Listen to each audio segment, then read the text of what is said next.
Pemirsa, polisi memburu pelaku pencurian belasan telepon seluler senilai ratusan juta rupiah di Cengkareng, Jakarta Barat. Polisi telah mengetahui identitas pelaku yang diduga karyawan toko. Unit Resmob Polres Metro Jakarta Barat menggelar olah tempat kejadian perkara di counter handphone di Rukan Sedayu Square, Cengkareng, Jakarta Barat. Olah TKP ini dilakukan guna mencari bukti dan petunjuk tambahan terkait identitas pelaku yang diduga kuat merupakan karyawan toko. Pelaku kini masih diburu oleh unit Resmob Polres Metro Jakarta Barat.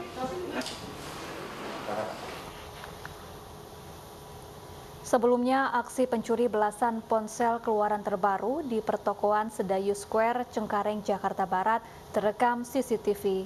Pelaku menggunakan jaket dengan penutup kepala, mengambil ponsel mahal di dalam etalase toko, kemudian kabur.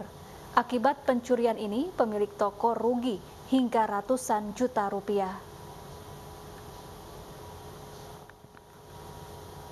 Pemirsa, pemerintah Provinsi DKI Jakarta membangun tugu sepeda di Jalan Sudirman, Jakarta Pusat.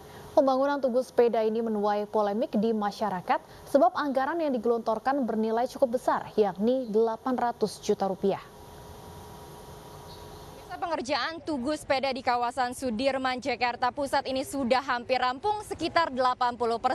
Karena target pemerintah ini akan selesai pembangunannya pada Mei 2021.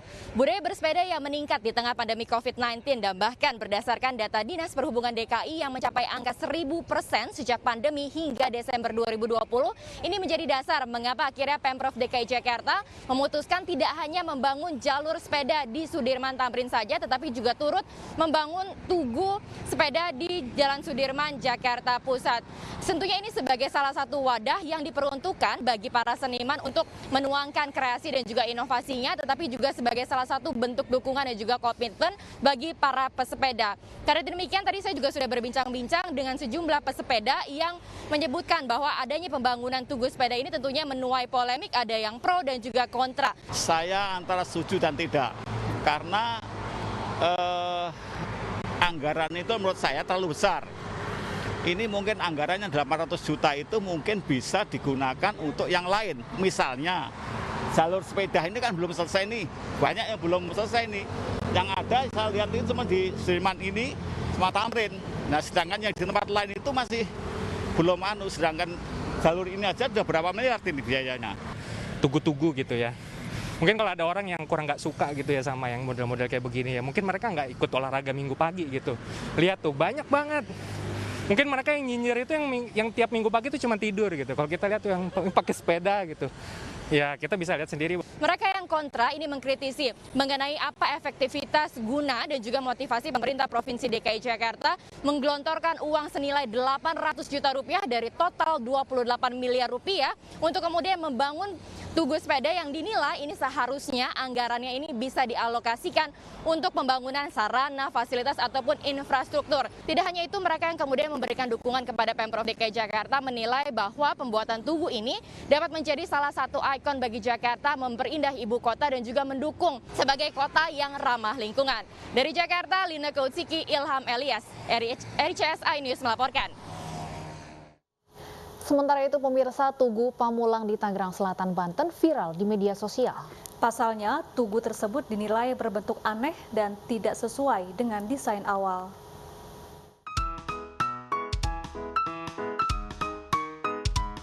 Tugu Pamulang di Tangerang Selatan, Banten menjadi perbincangan warganet. Pasalnya, bentuk tugu yang seharusnya menjadi kebanggaan warga Pamulang ini dinilai aneh dan tidak menyerupai desain awal. Tugu tersebut hanya berupa tiang kerangka yang disusun melingkar dengan atap kubah berwarna putih. Bahkan warganet menyebut seperti bentuk toren air atau kandang burung raksasa. Padahal, desain awal ingin dibuat sebagai bentuk menara masjid Banten lama. Pemerintah Kota Tangerang Selatan secara tegas meminta kepada pemerintah Provinsi Banten segera mengganti ikon kebanggaan warga Pamulang ini. Saya udah mintakan ke PU Provinsi Banten itu untuk dilakukan perbaikan kalau perlu itu diganti, betul-betul dibikin untuk sesuai desain awalnya. Pemerintah Tangerang Selatan mengaku telah melakukan pengajuan penggantian Tugu Pamulang kepada pemerintah Provinsi Banten, namun hingga kini belum juga terrealisasi. Dari Tangerang Selatan, Nunung Purnomo, iNews melaporkan. Pengambil alihan pengelolaan tempat wisata Taman Mini Indonesia Indah oleh negara dari keluarga Presiden kedua Republik Indonesia Soeharto terus berproses. Namun pihak Yayasan Harapan Kita dan pengelola Taman Mini membantah selama ini mereka merugi dan memakai uang negara.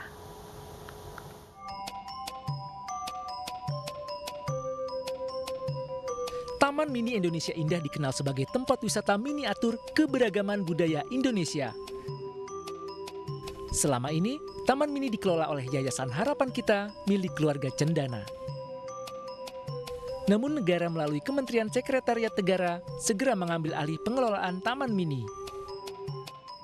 Alasan pengambil alihan diantaranya, pengelolaan Taman Mini menderita kerugian mencapai 50 miliar rupiah dan tidak memberikan kontribusi bagi negara.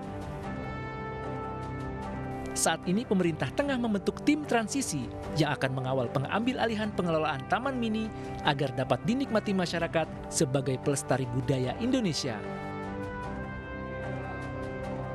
Saat ini telah disiapkan tim transisi.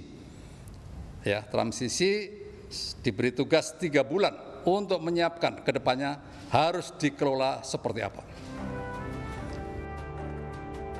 Pihak Yayasan Harapan Kita dan pengelola Taman Mini Indonesia Indah dapat menerima penyerahan pengelolaan Taman Mini kepada negara.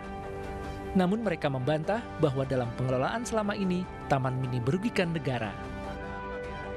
Audit dalam bidang keuangan juga dilakukan oleh Badan Pemeriksa Keuangan terhadap pengelolaan Taman Mini Indonesia Indah. Dalam pelaksanaan pengelolaan Taman Mini Indonesia Indah selama ini, Yayasan Harapan Kita sebagai penerima tugas negara tidak pernah mengajukan atau meminta kebutuhan anggaran dari pengelolaan TMII kepada negara atau pemerintah. Kebutuhan anggaran yang tidak dapat tercukupi untuk pengelolaan, pemeliharaan, dan pelestarian Taman Mini Indonesia Indah ditanggung oleh Yayasan Harapan Kita.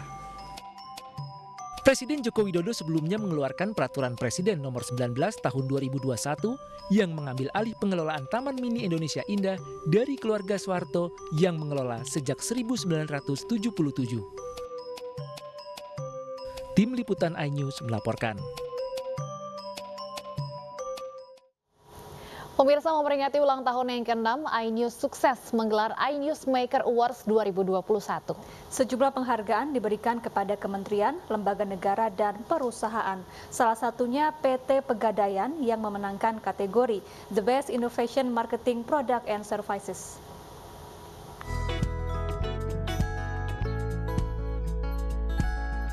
iNews Maker Award 2021 dianugerahkan kepada lembaga yang telah menunjukkan langkah-langkah responsif, antisipatif, dan kolaboratif di masa pandemi COVID-19.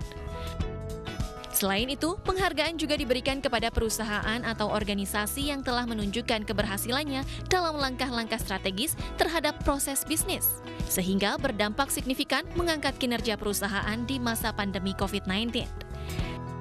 Salah satunya PT Pegadaian yang memenangkan kategori The Best Innovation Marketing Product and Services. The Best Innovation in Marketing Product and Services adalah 2, 3 PT Pegadaian. Kami berharap penghargaan ini dapat memberikan motivasi kepada seluruh insan Pegadaian untuk terus melahirkan ide-ide kreatif baru, untuk terus melakukan inovasi-inovasi baru agar Pegadaian tetap eksis sepanjang masa. Penghargaan iNews Maker Awards diharapkan bisa menjadi motivasi bagi para pemenang untuk tetap aktif dan menjadi lebih baik ke depannya dalam menghadapi pandemi COVID-19. Dari Jakarta, Devi Prihatiningsih, Maria Oktoba, Syahrul Romadoni, iNews melaporkan.